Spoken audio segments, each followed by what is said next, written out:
ਵੀ ਇਹ ਜਿਹਾ ਹੁਣ ਬੰਦਾ ਵੇਖੋ ਜ਼ਰਾ ਆਪਣੀ ਸਕਰੀਨ ਦੇ ਉੱਤੇ।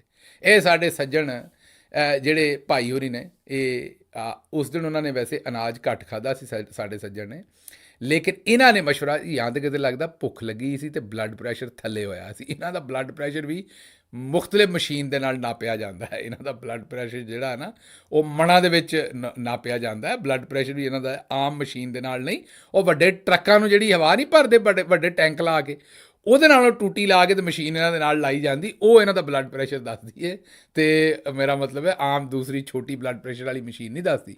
ਮਤਲਬ ਇਹ ਕੋਣ ਇਹਨਾਂ ਦੇ ਜੁੱਸੇ 'ਤੇ ਗੱਲ ਨਹੀਂ ਕਰ ਰਹੇ, ਜੁੱਸਾ ਤਾਂ ਰੱਬ ਦਾ ਬਣਾਇਆ। ਮੈਂ ਦੱਸਦਾ ਇਹਨਾਂ ਦੀ ਸਾਫਤ ਐਡੀ ਵੱਡੀ ਹੈ, ਇਹਨਾਂ ਦੀ ਸਾਫਤ ਐਡੀ ਵੱਡੀ ਹੈ ਵੀ ਉਹਦਾ ਜਿਹੜਾ ਬਲੱਡ ਪ੍ਰੈਸ਼ਰ ਹੈ ਨਾ, ਉਹ ਚੈੱਕ ਕਰਨ ਵਾਸਤੇ ਟਰੱਕ ਦੀ ਵੱਡੀ ਮਸ਼ੀਨ ਲਾਉਣੀ ਪੈਂਦੀ, ਕਿਉਂਕਿ ਸਾਫਤ ਇਹਨਾਂ ਦੀ ਕੋਈ ਨਿੱਕੀ ਮੋਟੀ ਨਹੀਂ ਹੈ।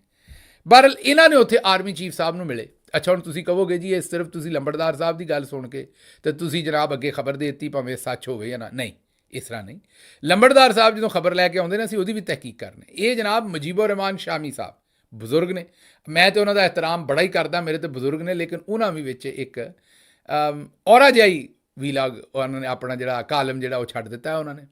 ਉਹਨਾਂ ਦੇ ਪਿਛਲੇ ਦਿਨਾਂ ਇਲਜ਼ਾਮ ਵੀ ਲੱਗਾ, ਮੈਨੂੰ ਨਹੀਂ ਪਤਾ ਵੀ ਇਲਜ਼ਾਮ ਠੀਕ ਹੈ ਕਿ ਨਹੀਂ, ਉਹਨਾਂ ਕੋਲੋਂ ਪੁੱਛਾਂਗੇ ਕਿਸੇ ਵੇਲੇ ਗੱਲ ਹੋਈ।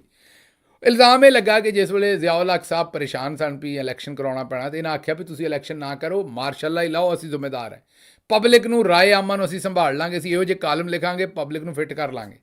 ਇਹ ਹੁਣ ਮੈਂ ਤਾਂ ਨਹੀਂ ਮੰਨ ਸਕਦਾ ਵੀ ਸ਼ਾਮੀ ਸਾਹਿਬ ਇਹੋ ਜਿਹਾ ਕੰਮ ਕਰ ਸਕਦੇ ਨੇ, ਕਿਉਂਕਿ ਮੈਂ ਸ਼ਾਮੀ ਸਾਹਿਬ ਨੂੰ ਜਦੋਂ ਵੀ ਮਿਲਿਆ, ਮੈਨੂੰ ਤਾਂ ਉਹ ਮਰੰਜਾ ਬੜੀ ਉਹਨਾਂ ਦੀ ਜ਼ਬਰਦਸਤ ਪਰਸਨੈਲਿਟੀ ਲੱਗੀ ਹੈ, ਅਤੇ ਸੁਲ੍ਹਾ ਜੋ ਆਦਮੀ ਨੇ ਉਹ, ਅਤੇ ਇਹ ਤਾਂ ਕੋਈ ਬੜਾ ਭੈੜਾ ਬੰਦਾ ਹੀ ਕੰਮ ਕਰੇਗਾ ਇਹ ਕਿ ਜਨਾਬ ਮਾਰਸ਼ਲ ਲਾਈ ਰੱਖੋ ਅਤੇ ਤੁਸੀਂ ਘਬਰਾਓ ਹੀ ਨਾ। ਇਹ ਮੈਂ ਤੇ ਜਿਹੜਾ ਉਹਨਾਂ ਦੇ ਉੱਤੇ ਇਲਜ਼ਾਮ ਲੱਗਾ, ਮੇਰੀ ਤਾਂ ਮੰਨਣ 'ਚ ਨਹੀਂ ਆਉਂਦਾ। ਕਿਸੇ ਵੇਲੇ ਉਹਨਾਂ ਕੋਲ ਪੁੱਛਾਂਗੇ ਵੀ ਉਹਨਾਂ ਵਾਕਈ ਕੰਮ ਕੀਤਾ ਸੀ ਕਿ ਨਹੀਂ।